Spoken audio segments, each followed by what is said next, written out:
We are playing a game. And the game runs like this. The only thing you really know is what you can put into words. Let's suppose I love some girl rapturously. And somebody says to me, would you really love her? Well, how am I going to prove this? Well, I say, write poetry. Tell us all how much you love her. Then we'll believe you. So if I'm an artist and I can put this into words and convince everybody that I've written the most ecstatic love letters ever written, they say, all right, okay, we'll admit it. You really do love her. But supposing you're not very articulate, are we going to tell you you don't love her? Surely not. You don't have to be Heloise and Abelard to be in love. So the whole game that our culture is playing is that nothing really happens unless it's in the newspaper. So when we are at a party and there's a great party, somebody said, it's too bad there wasn't a tape recorder. And so our children begin to feel that they don't exist authentically unless they get their names in the papers. And the fastest way of getting your name in the papers is to commit a crime. And then you'll be photographed, then you'll appear in court, then everybody will notice you. It really happened if it was recorded. In other words, if you shout and there doesn't come back an echo, it didn't happen. Well, that's a real hang-up. It's true, there's fun with echoes. We all like singing in the bathtub because there's more resonance there. And when we play a musical instrument like a violin or a cello, it has a sounding box because that gives resonance to the sound. And in the same way, the cortex of the human brain enables us, when we are happy, to know that we are happy. And that gives a certain resonance to it. If you're happy and you don't know you're happy, there's nobody home. But this is the whole problem for us. Several thousand years ago, human beings evolved the system of self-consciousness. And they knew. There was a young man who said, though, it seems that I know that I know.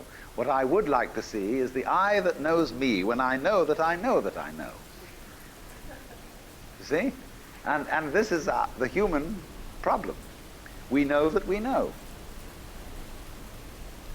And so there came a point in our evolution when we didn't guide life by just trusting our instincts, and had to think about it, and had to purposely arrange and discipline and push our lives around in accordance with foresight and words and systems of symbols, accountancy, calculation, and so on. And then we worry. Once you start thinking about things, you worry as to whether you've thought enough. Did you really take all the details into consideration? Was every fact properly reviewed? And by Jove, the more you think about it, the more you realize that you really couldn't take everything into consideration, because all the variables in any human decision are incalculable. So you get anxiety. And this, though, also, this is the price you pay for knowing that you know, for being able to think about thinking, to feel about feeling. And so you're in this funny position. Now then, do you see that this is simultaneously an advantage and a terrible disadvantage? What has happened here is that by having a certain kind of consciousness,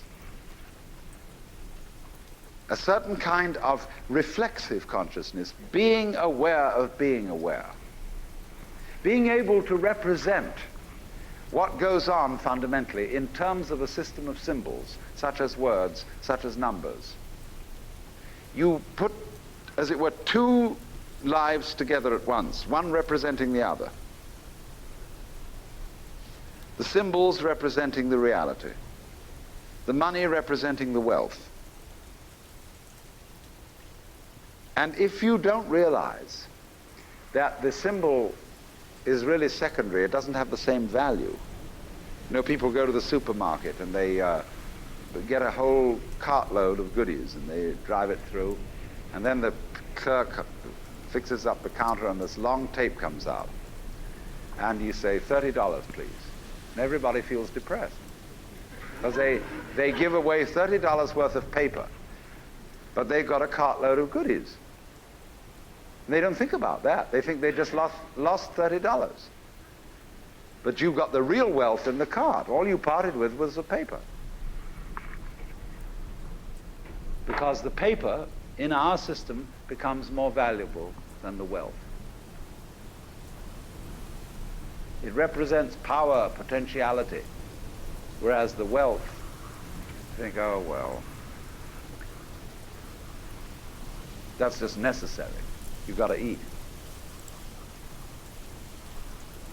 Well, I mean, that's to be really mixed up. So then, if you awaken from this illusion,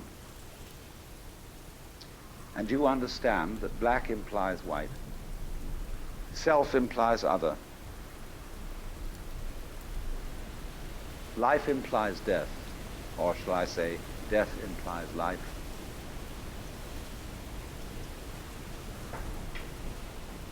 you can feel yourself not as a stranger in the world, not as something here on probation, not as something that has arrived here by fluke, but you can begin to feel your own existence as absolutely fundamental.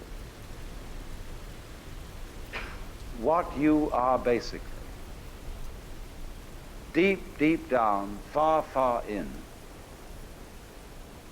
is simply the fabric and structure of existence itself. So, say in Hindu mythology, they say that the world is the drama of God. God is not something in Hindu mythology with a white beard that sits on a throne and that has royal prerogatives. God in Indian mythology is the self, Satchidananda, which means Sat, that which is, Chit, that which is consciousness, that which is Ananda is bliss. And in other words, what exists, reality itself, is gorgeous. It is the plenum, the fullness of total joy. Wow-wee. And all those stars, if you look out in the sky, as a firework display like you see on the 4th of July, which is a great occasion for celebration. The universe is a celebration. It is a fireworks show to celebrate that existence is. Wow-wee. And then they say, but however, there's no point just in sustaining bliss. Let's suppose that you were able every night to dream any dream you wanted to dream. And that you could, for example, have the power within one night to dream 75 years of time. Or any length of time you wanted to have. And you would naturally, as you began on this adventure of dreams, you would fulfill all your wishes. You would have every kind of pleasure you could conceive. And after several nights of 75 years of total pleasure each, you would say, well, that was pretty great. But now let's have a surprise. Let's have a dream which isn't under control, where something is going to happen to me that I don't know what it's going to be. And you would dig that and come out of that and say, wow, that was a close shave, wasn't it? And then you would get more and more adventurous, and you would make further and further out gambles as to what you would dream. And finally, you would dream where you are now. You would dream the dream of living the life that you are actually living today. That would be within the infinite multiplicity of choices you would have, of playing that you weren't God. Because the whole nature of the Godhead, according to this idea, is to play that he's not. The first thing he says to himself is, man, get lost. Because he gives himself away. The nature of love is self-abandonment, not clinging to oneself. Throwing yourself out, as in, for example, in basketball, you're always getting rid of the ball. You say to the other fellow, have a ball. See? And that keeps things moving. That's the nature of life. So in this idea, then, everybody is fundamentally the ultimate reality. Not God in a politically kingly sense, but God in the sense of being the self, the deep down basic whatever there is. And you're all that. Only you're pretending you're not. And it's perfectly okay to pretend you're not. To be absolutely convinced, because this is the whole notion of drama. When you come into the theater, there is a proscenium arch and a stage, and down there is the audience.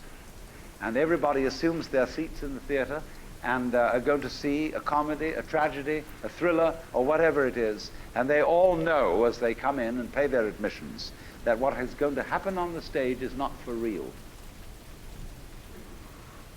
But the actors have a conspiracy against this, because they're going to try and persuade the audience that what is happening on the stage is for real. They want to get everybody sitting on the edge of their chairs. They want to get you terrified or crying or laughing.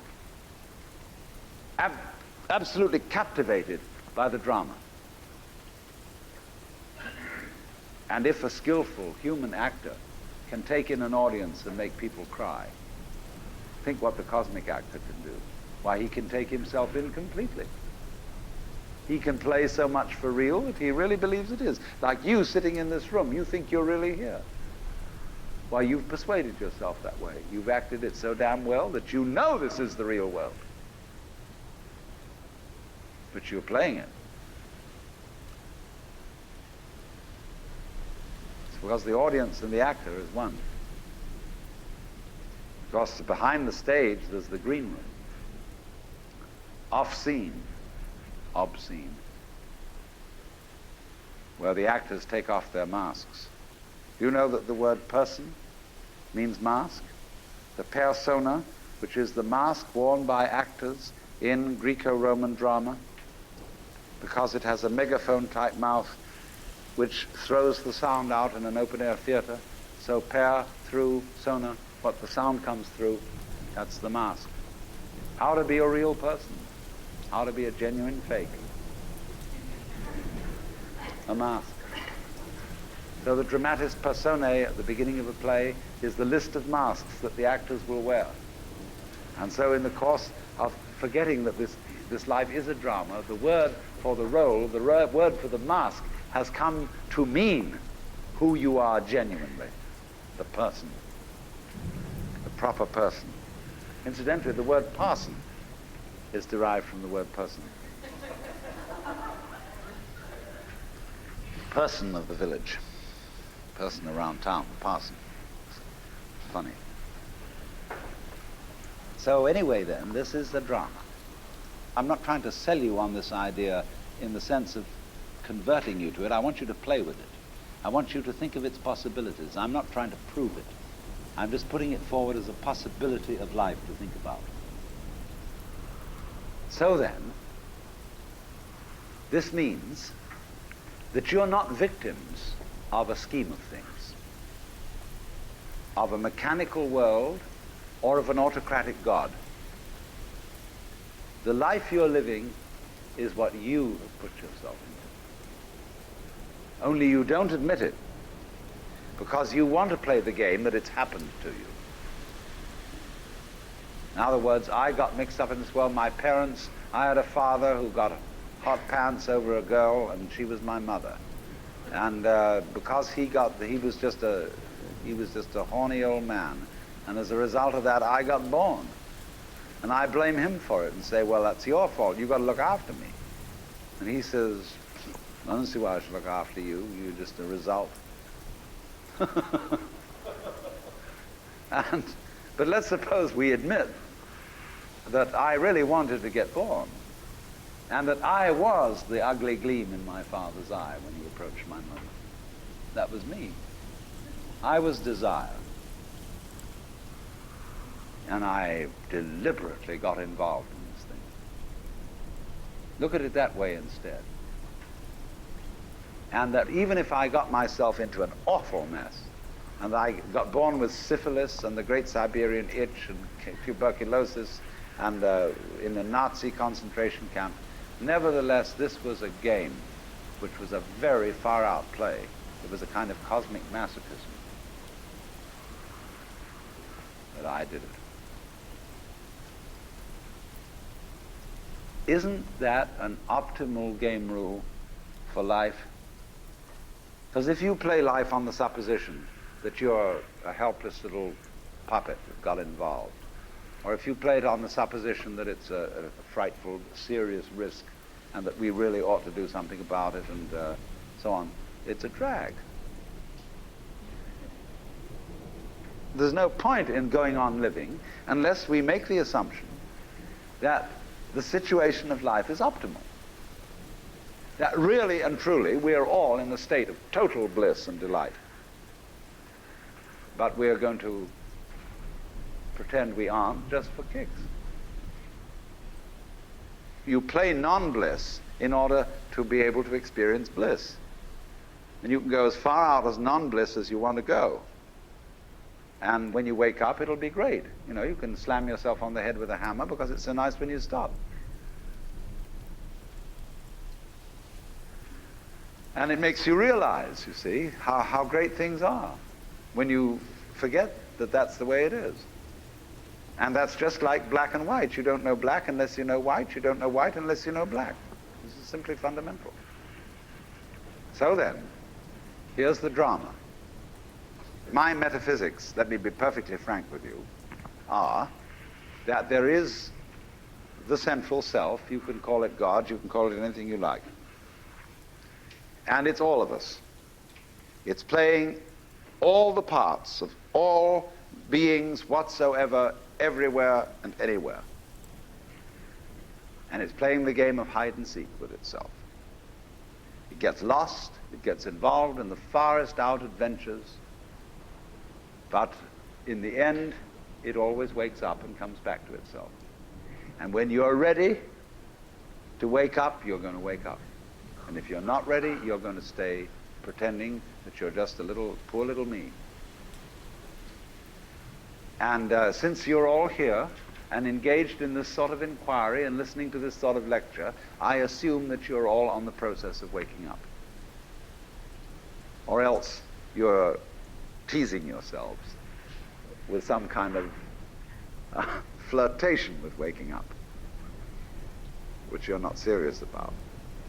But I assume maybe you are, not serious but sincere, that you are ready to wake up.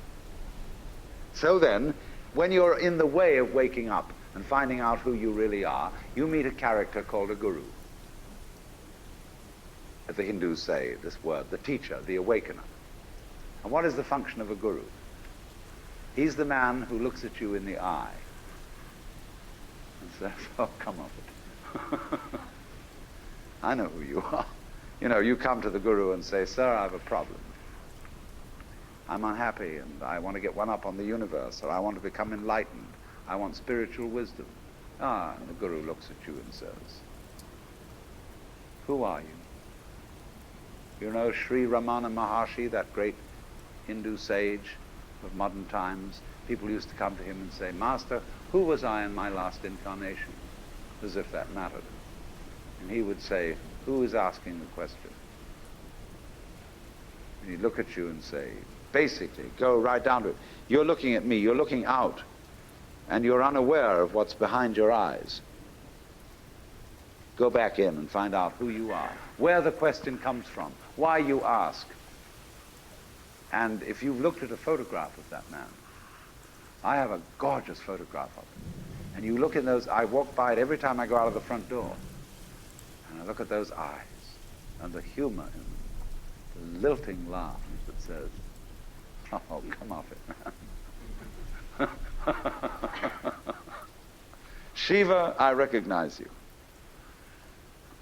When you come to my door and you say, I'm so-and-so, I say, ha ha, what a funny way God has come on today.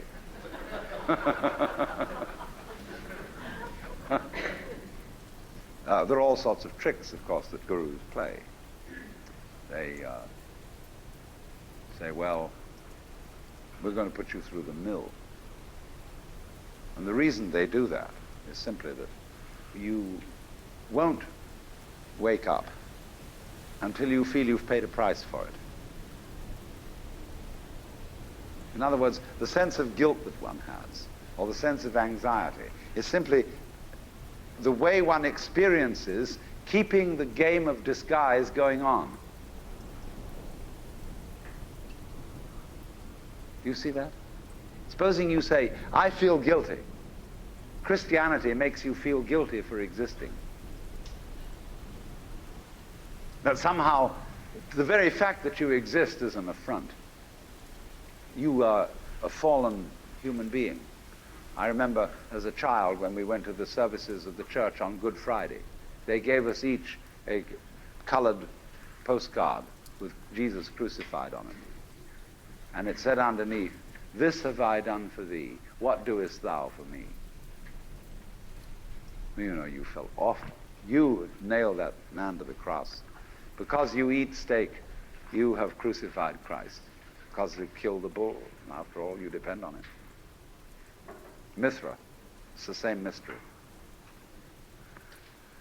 And what are you going to do about that? This have I done for thee, what doest thou for me? You feel awful that you just exist at all. But that sense of guilt is the veil across the sanctuary. Don't you dare come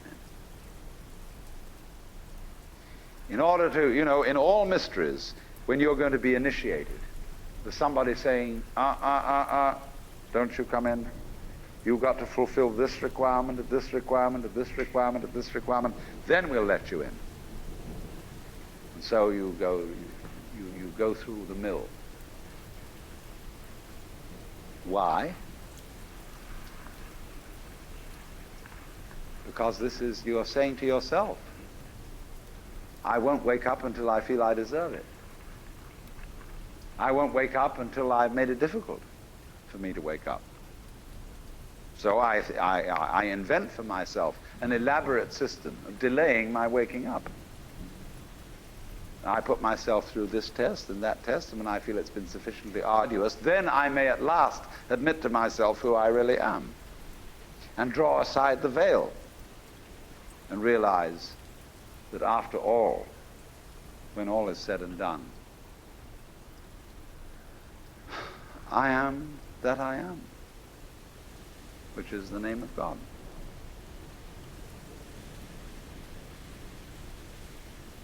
And when it comes to it, that's really rather funny. They say in Zen, when you attain Satori, nothing is left you at that moment but to have a good laugh. But naturally, all masters, Zen masters, yoga masters, every kind of master, puts up a barrier and says to you,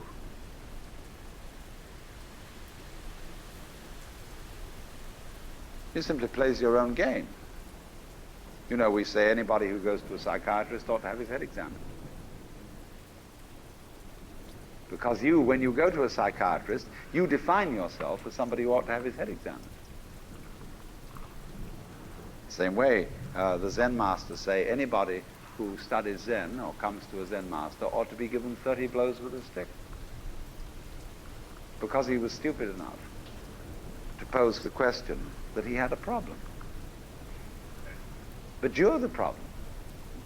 You put yourself in this situation.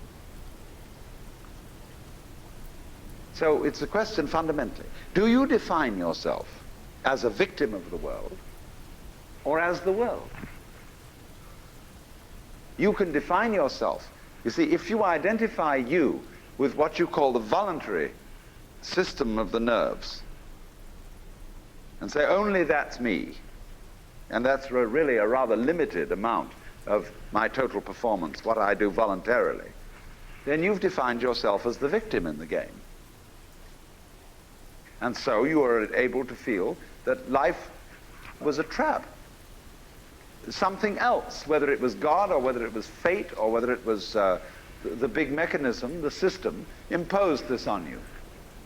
And you can say, poor little me. But you can equally well, and with just as much justification, define yourself not only as what you do voluntarily, but also what you do involuntarily. That's you too. Do you beat your heart or don't you? Or does it just happen to you? And if you define yourself as the works, then nobody's imposing on you. You're not a victim. You're doing it. Because you can't explain how you do it in words, because words are too clumsy. And it takes too long to say. You get bored with it. But actually, then you can say, with gusto, I am responsible for this life. Whether comedy or tragedy, I did it. And it seems to me that that is a basis for behavior and going on, which is more fundamentally joyous and profitable and great than defining ourselves as miserable victims or sinners or what have you. I was discussing an alternative myth to the ceramic and fully automatic models of the universe. I'll call the dramatic myth. The idea that life as we experience it's a big act, and that behind this big act is the player. And the player, or the self as it's called in Hindu philosophy, the Atman, is you. Only you are playing hide and seek, since that is the essential game that's going on. It's the game of games, the basis of all games, hide and seek. And so since you're playing hide and seek, you are deliberately, although you can't admit this, or won't admit it, you are deliberately forgetting who you really are, or what you really are, and the knowledge that your essential self is the foundation of the universe, the ground of being, as Tillich calls it, is something you have as what the Germans call a Hintergedanke. A Hintergedanke is a thought way, way, way in the back of your mind, way back here somewhere. Something that you know deep down, but can't admit. So, in a way then, in order to bring this to the front, in order to know that that is the case, you have to be kidded out of your game. You see, the problem is this. We identify in our experience a differentiation between what we do and what happens to us. We have a certain number of actions that we define as voluntary. We feel in control of those. And then over against that, there is all those things that are involuntary. But the dividing line between these two is very arbitrary. Because, for example, when you move your hand, you feel that you decide whether to open it or to close it. But then ask yourself, how do you decide? When you decide to open your hand, do you first decide to decide? You don't, do you? You just decide, and how do you do that? And if you don't know how you do it, is it voluntary or involuntary? Let's consider breathing. You can feel that you breathe deliberately. You can control your breath. But when you don't think about it, it goes on. Is it voluntary or involuntary? And so we come to have a very arbitrary definition of self. That much of my activity which I feel I do. And that then doesn't include breathing most of the time. It doesn't include the heartbeats. It doesn't include the activity of the glands. It doesn't include digestion. It doesn't include how you shape your bones, circulate your blood. Do you or do you not do these things? Now, if you get with yourself and you find out that you are all of yourself, a very strange thing happens. You find that your body knows that you are one with the universe. In other words, that the so-called involuntary circulation of your blood is one continuous process with the stars shining. If you find out that it's you who circulates your blood, you will at the same moment find out that you are shining the sun. Because your physical organism is one continuous process with everything else that's going on. Just as the waves are continuous with the ocean, your body is continuous with the total energy system of the cosmos. And it's all you. Only you're playing the game that you're only this bit of it.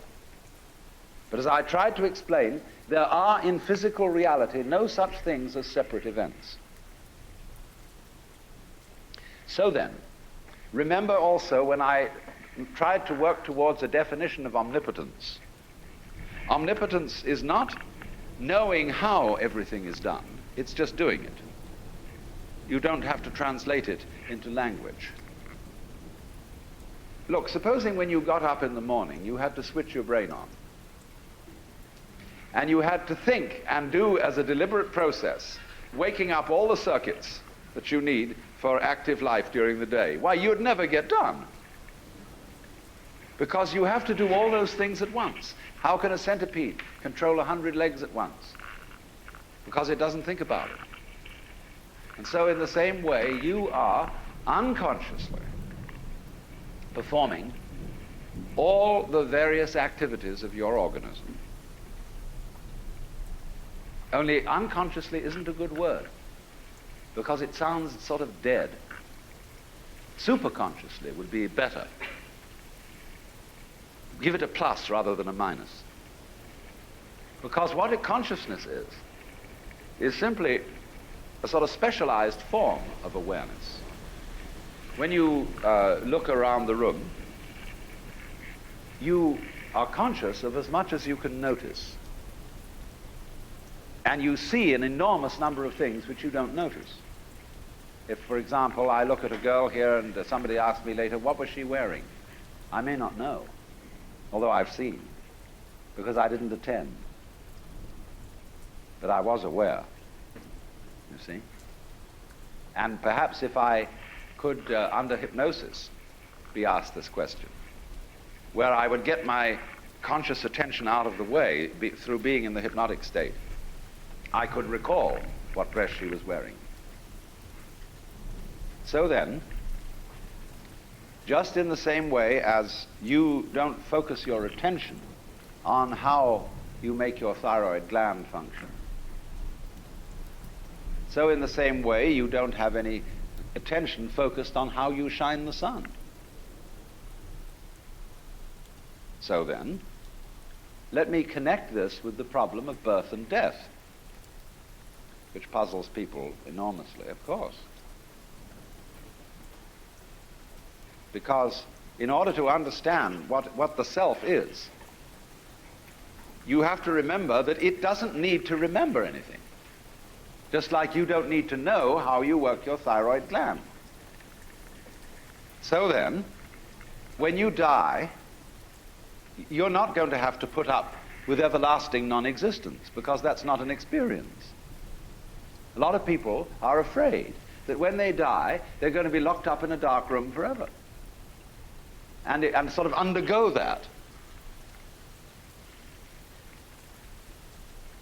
But one of the most interesting things in the world, this is a yoga, this is a way of realization.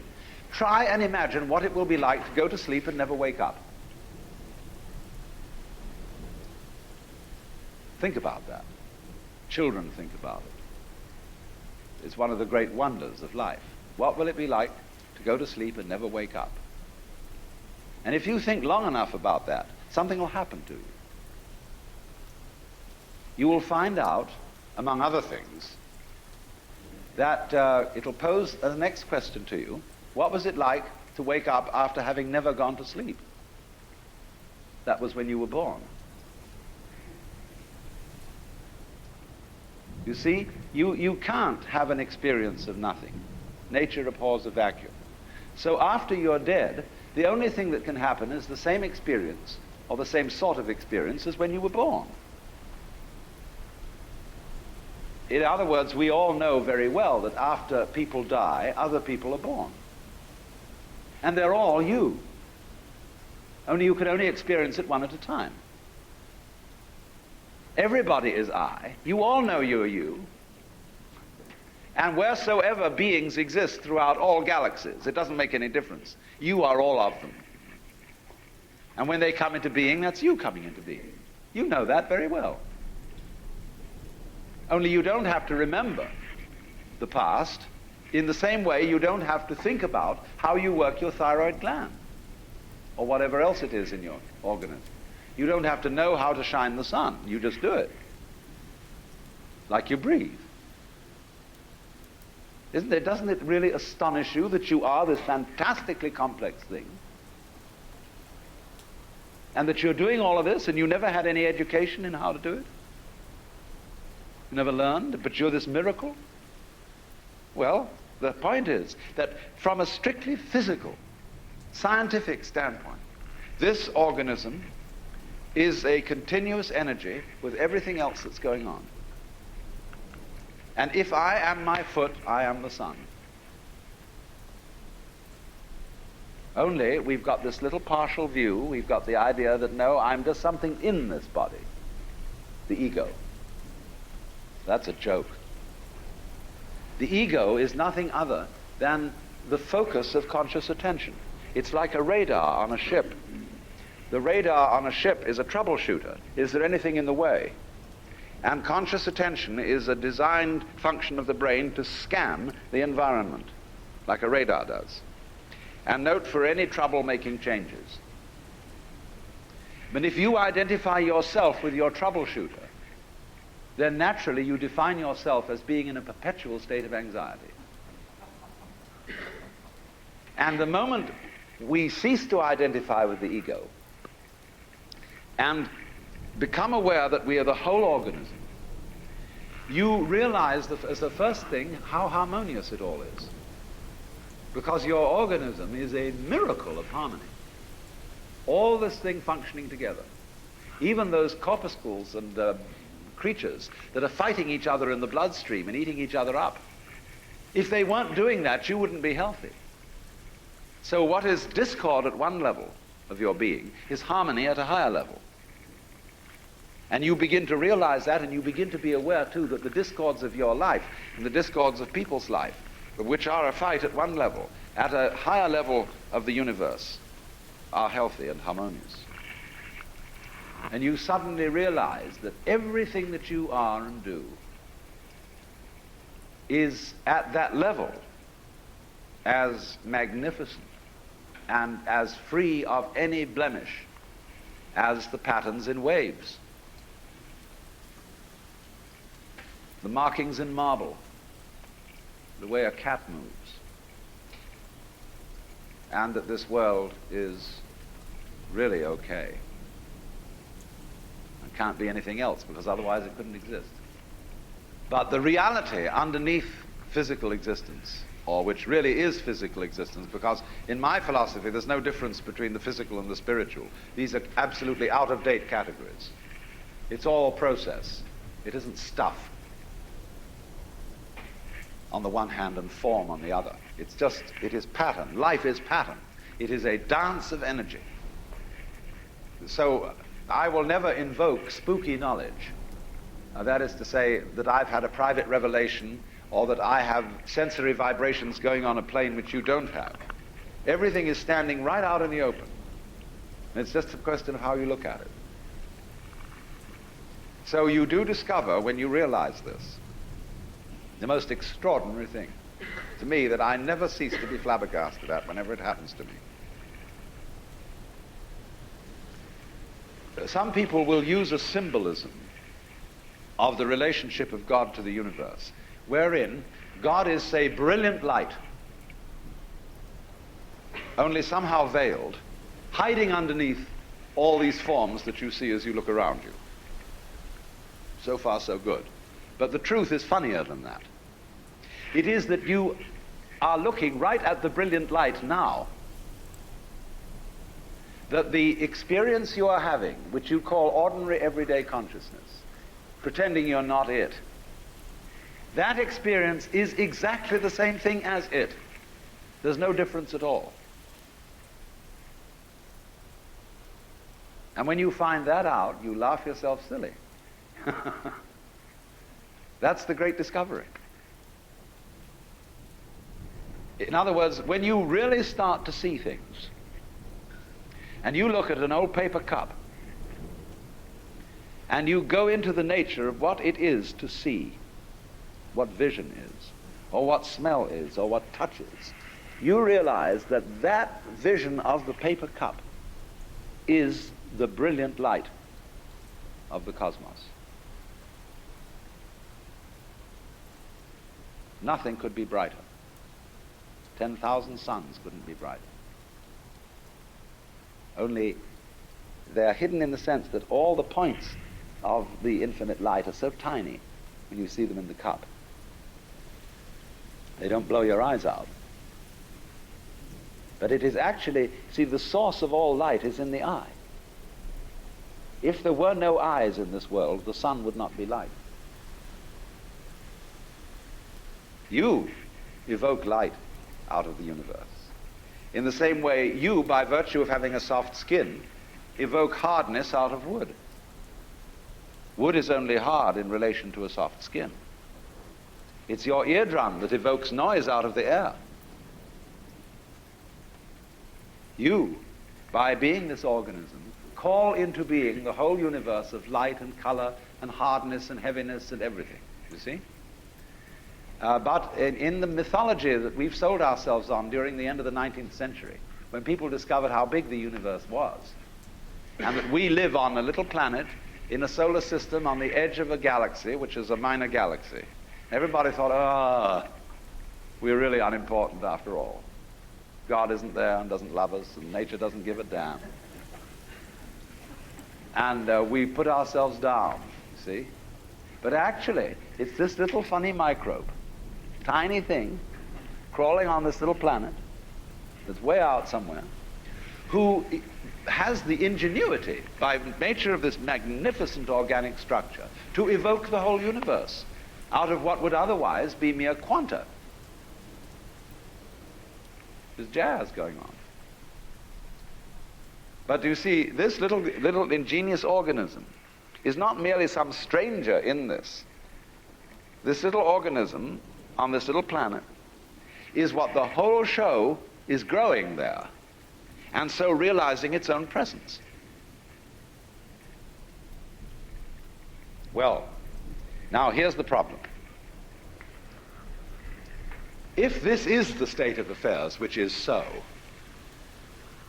and if the consciousness state you're in at this moment is the same thing as what we might call the divine state, if you do anything to make it different, it shows you don't understand that it's so. So the moment you start practicing yoga, or praying, or meditating, or indulging in some sort of spiritual cultivation, you are getting in your own way. The Buddha said, we suffer because we desire. If you can give up desire, you won't suffer. But he didn't say that as the last word. He said that as the opening step of a dialogue. Because if you say that to someone, they're going to come back after a while and say, yes, but I'm now desiring not to desire. And so the Buddha will answer, well, at last you're beginning to understand the point.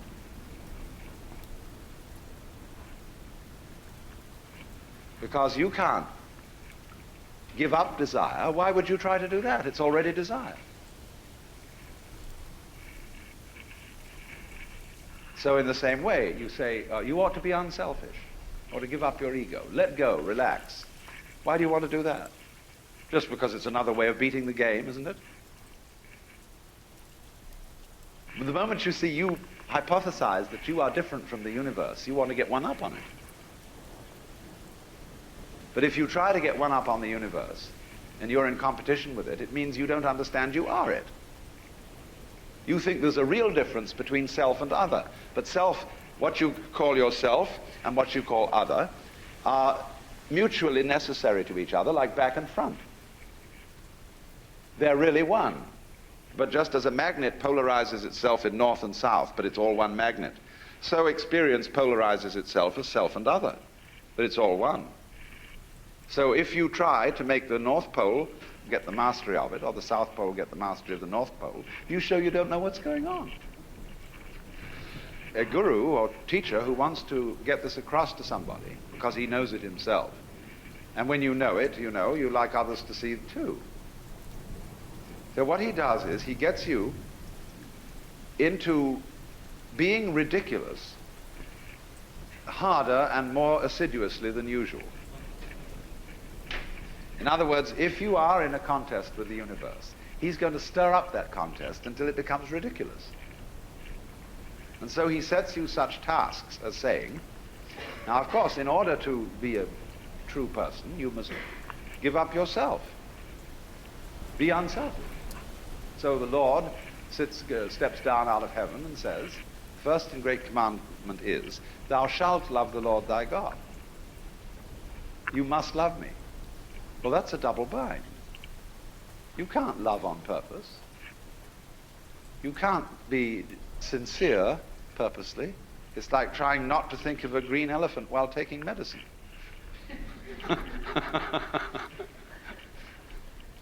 But if a person really tries to do it, so, you know, this is the way Christianity is rigged, you should be very sorry for your sins. And though everybody knows they're not, but they think they ought to be, and so they go around trying to be penitent or trying to be humble.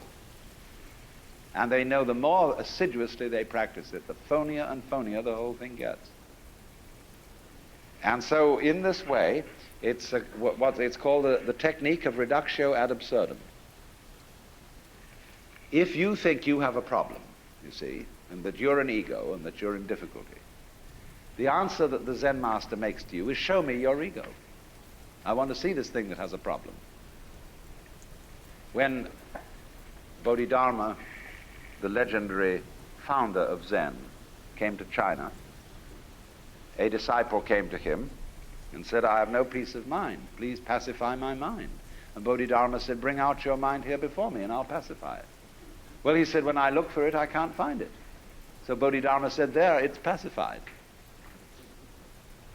See, because when you look for your own mind, that is to say your own particularized center of being, which is separate from everything else, you won't be able to find it. But the only way you'll know it isn't there is if you look for it hard enough to find out that it isn't there. And so everybody says, all right, know yourself. Look within. Find out who you are.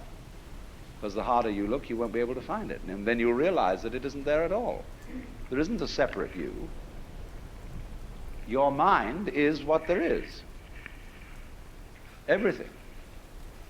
But the only way to find that out is to persist in the state of delusion as hard as possible. That's one way. I don't say the only way, but it is one way. And so almost all spiritual disciplines, meditations, prayers, etc., etc., are ways of persisting in folly. Doing resolutely and consistently what you're doing already. So if a person believes that the earth is flat, you can't talk him out of that. He knows it's flat. Look out of the window and see it. Obviously it looks flat. So the only way to convince him that it isn't is to say, well, let's go and find the edge. And in order to find the edge, you've got to be very careful not to walk in circles, so you'll never find it that way. So we've got to go consistently in a straight line, due west, along the same line of latitude. And eventually, when we get back to where we started from, you've convinced the guy that the earth is round. But that's the only way that'll teach him. Because people can't be talked out of illusions. Well, now, there is another possibility, however. But this is more difficult to describe. Let's say we take as the basic supposition, which is the thing that one sees in the experience of Satori or awakening or whatever you want to call it, that this now moment in which I'm talking and you're listening is eternity. That although we have somehow conned ourselves into the notion that this moment is rather ordinary and that we may not feel very well and that we're sort of vaguely frustrated and worried and so on, and that it ought to be changed. This is it. So you don't need to do anything at all. But the difficulty about explaining that is that you mustn't try not to do anything, because that's doing something. And how to explain that? Because there's nothing to explain. It is the way it is now, you see. And if you understand that, it will automatically wake you up. That's why Zen teachers use shock treatment to sometimes why they hit people or shout at them or create a sudden surprise. Because it is that jolt that suddenly brings you here. See, there's no road to here, because you're already there. And if you ask me, how am I going to get here? It'll be like the famous story of the American tourist in England who asked some yokel the way to Upper Tuddenham, a little village. And the yokel scratched his head and he said, "Well, sir, I do know where it is, but if I were you, I wouldn't start from here."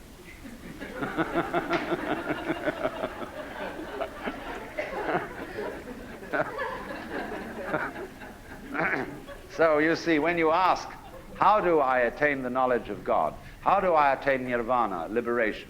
All I can say is it's the wrong question. Why do you want to attain it? Because the very fact that you're wanting to attain it is the only thing that prevents you from getting there. You already have it. But of course, it's up to you. It's your privilege to pretend that you don't. That's your game. That's your life game. That's what makes you think you're an ego. And when you want to wake up, you will. Just like that. If you're not awake, it shows you don't want to. You're still playing the hide part of the game. You're still, as it were, the self, pretending it's not the self. And that's what you want to do. So you see, in that way, too, you're already there. When you understand this, a funny thing happens. And some people misinterpret it. You will discover, as this happens, that the distinction between voluntary and involuntary behavior disappears. You will realize that what you describe as things under your own will feel exactly the same as things going on outside you. You watch other people moving and you know you're doing that. Just like you're breathing or circulating your blood. If you don't understand what's going on, you're liable to get crazy at this point and to feel that you are God in the Jehovah sense. To say that you actually have power over other people so that you could alter what they're doing, and that you are omnipotent in a very crude, literal kind of Bible sense, you see? And a lot of people feel that and they go crazy. They have to put them away. They think they're Jesus Christ and that everybody ought to fall down and worship. That's only they got their wires crossed. They haven't been able to, this experience happened to them, but they don't know how to interpret it. So be careful of that. Jung calls it inflation. People who get the holy man syndrome, that I suddenly discover that I'm the Lord and that I'm above good and evil and so on, and that therefore I start giving myself airs and graces. But the point is, everybody else is too. If you discover that you're that, then you ought to know that everybody else is. Well, for example, let's see how in other ways you might realize this. Most people think when they open their eyes and look around that what they are seeing is outside. It seems, doesn't it, that you are behind your eyes, and that behind the eyes there is a blank. You can't see at all. Turn around and you see something else in front of you. But behind the eyes there seems to be something that has no color. It isn't dark, it isn't light, it's just, it's there from a tactile standpoint. You can feel it with your fingers, although you don't get inside it. But what is that behind your eyes, you see? Well, actually, when you look out there and see all these people and things sitting around, that's how it feels inside your head. The color of this room is back here in the nervous system, where the optical nerves are at the back of the head. It's in there. It's what you're experiencing. What you see out here is a neurological experience. Now, if that hits you, and you feel sensuously that that's so, you may think that then therefore, the external world is all inside my skull. But you've got to correct that with the thought that your skull is also in the external world. So you suddenly begin to feel, well, wow, what a kind of a situation is this? It's inside me, and I'm inside it, and it's inside me, and I'm inside it. But that's the way it is. This is what you could call transaction, rather than interaction, between the individual and the world. Just like, for example, in buying and selling, there cannot be an act of buying unless there's simultaneously an act of selling, and vice versa. So the relationship between the organism and the environment is transactional. The environment grows the organism, and in turn the organism creates the environment. The organism turns the sun into light, but it requires there to be an environment containing a sun for there to be an organism at all. And the answer to it is simply, they're all one process. And it isn't that organisms by chance came into this world.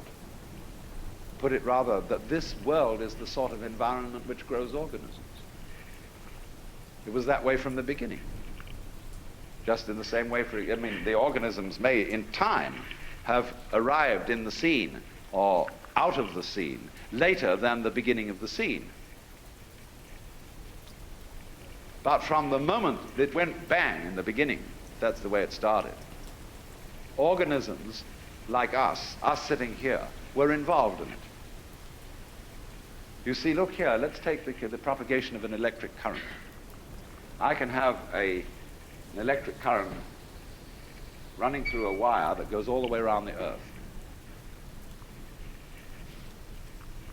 And here we have our power source, and here we have a switch. All right. Here's the positive pole, here's the negative pole. Now, before that switch closes, the current doesn't exactly behave like water in a pipe. There isn't current here waiting to jump the gap as soon as the switch is closed. The current doesn't even start until the switch is closed from the positive pole. It never starts unless the point of arrival is there. Now, it'll take an interval for that current to get going and circuit if it's going all the way around the Earth. It's a long run. But the finishing point has to be closed before it will even start from the beginning. In a similar way, although in the development of any physical system, there may be billions of years between the creation of the most primitive form of energy and then the arrival of intelligent life. That in billions of years is just the same thing as the trip of the current round the wire. It takes a little time. But it's already implied. It takes time for an acorn to turn into an oak. But the oak is already implied in the acorn. And so in any lump of rock floating about in space, there is implicit human intelligence. Sometime, somehow, somewhere. They all go together. So don't differentiate yourself and stand off against this and say, I am a living organism in a world made of a lot of dead junk, rocks and stuff. It all goes together. Those rocks are just as much you as your fingernails. You need rocks. What are you going to stand on? What I think, awakening really involves is a re-examination of our common sense. We've got all sorts of ideas built into us which seem unquestioned, obvious. And our speech reflects them. The commonest phrases. Face the facts as if they were outside you. As if life was something you simply encountered as a foreigner. Face the facts.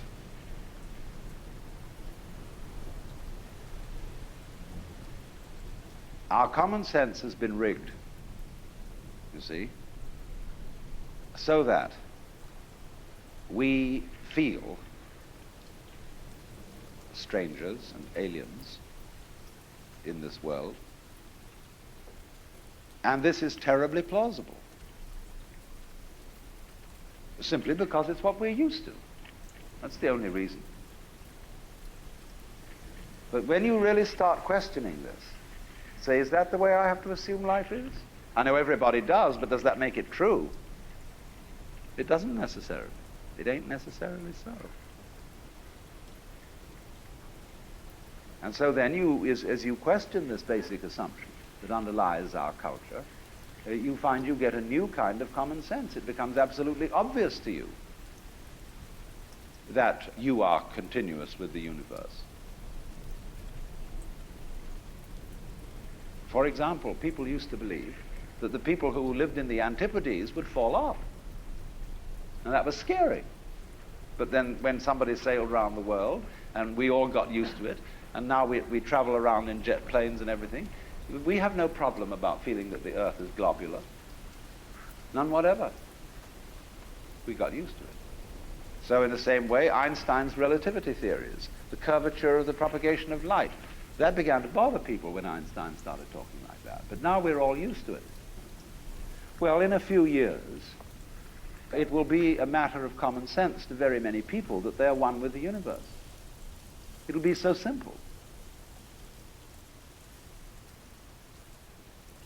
And then maybe, if that happens, we shall be in a position to handle our technology with more sense.